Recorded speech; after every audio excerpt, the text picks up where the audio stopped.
Well,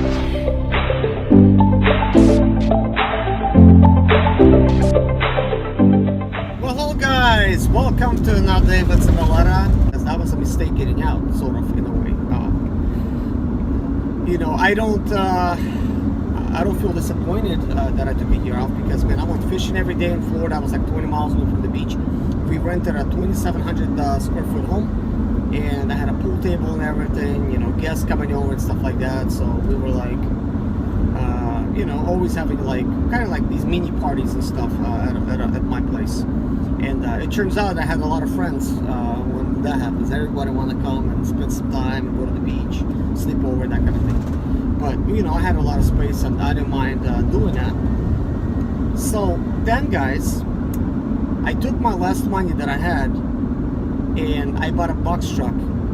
And I got a box truck. It was like $6,500 bucks. It was a Ford box truck, 2005 Ford Econoline E350 box truck. So I kind of figured, look, I'm gonna have a lot of, it was like a 17.5 foot box or 16.5 foot box. I think it's like 16.5 foot box with the grandma's closet. So I made a sleeper in the grandma's closet.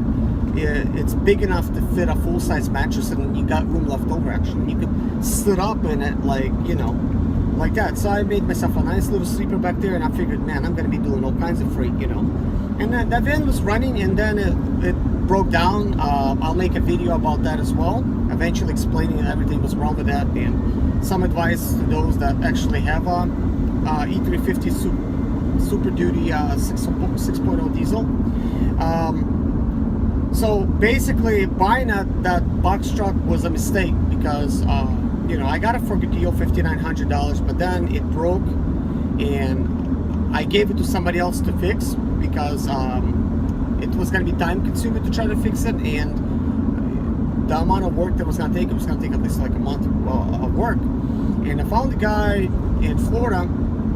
I was going to do the work and stuff, and I bought him like just a bunch of parts. Just in parts alone, guys, I bought him like $5,000 worth of parts. And it was so much stuff. I'll touch about that in another video. But he basically did so much work to it, just bolting down parts and taking stuff apart. And he didn't charge a lot for labor. I think he said he wanted like $450. I gave him like way more than that, because I felt that he deserved it. But here's the thing: the box truck drove to the shop, but after he got done working on it, he couldn't drive anymore. Still, till this day, the box truck does not drive. This is why you see a video that I have. I was towing a box truck from Florida. That's why I had to bring it from Florida, because it was still broken down there.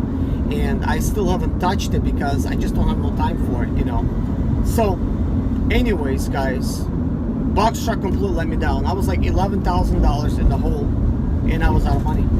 That's it. Money gone, So